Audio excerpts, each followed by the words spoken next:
अच्छा रविंद्र जी, आपको क्या लग रहा है जो दायित्व बांटने के संकेत मुख्यमंत्री ने दिए हैं, क्योंकि विपक्ष ये सवाल जरूर उठा रहा है कि भैया पहले ही आर्थिकी का बोझ इतना है, उत्तराखंड पर कर्ज इतना ज्यादा है, ऊपर से क्या जरूरत है ये दायित्व बांटने की। अगर दायित्व बढ़ते हैं तो फिर उस पर बोझ और ज्यादा पड़ेगा। तो ये सवाल पूछ रहा विपक्ष की पैसा कहां से आएगा।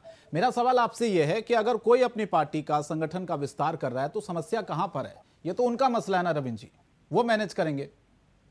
देखिए, ये पार्टी का विस्तार नहीं है, वरन हम इसे सरकार का विस्तार कह सकते हैं। और इस वक्त उत्तराखंड के ऊपर 1 लाख करोड़ रुपए से ज्यादा का कर्जा है। प्रत्येक व्यक्ति या प्रत्येक बच्चा जो जन्म लेता है वो 66,000 रुपए के कर्ज तले पैदा होता है। तो जो स्थिति उत्तराखंड की है, देखिए व्यवस्था है, जैसा गोयल जी ने कहा, मैं सहमत हूं, लेकिन इस व्यवस्था को ये समझना पड़ेगा कि कम से कम बोझ जो है सरकार के ऊपर पड़े।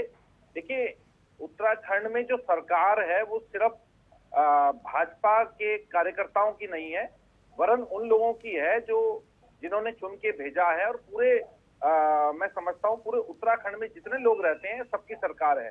और कहीं ना कहीं जो वजन पड़ेगा, ये वजन हम पर भी पड़ेगा, गोयल जी पर भी पड़ेगा, और जितने लोग यहाँ रहते हैं सब पर पड़ेगा। और कहीं ना कहीं किसी ना किसी बहाने से टैक्स से हमें चुकाना भी पड़ेगा। तो हमारा ऐसा मानना है कि व्यवस्था ऐसी होनी चाहिए कि जिस पर वजन कम से कम पड़े।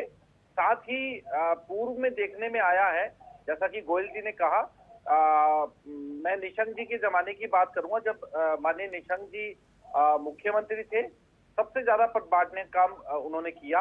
और उस समय एक बहुत होड़ लग गई कार्यकर्ताओं में, क्योंकि जब आप पद ज्यादा बांटते हैं तो एक होड़ भी हो जाती है कार्यकर्ताओं में, आपस में रंजिशें भी हो जाती हैं पद को लाने को लेकर, पद पाने को लेकर के। तो मैं समझता हूं कि इस बात का भी ध्यान रखा जाए। और अभी पद या दायित्व बांटना बहुत जल्दबाजी होगा।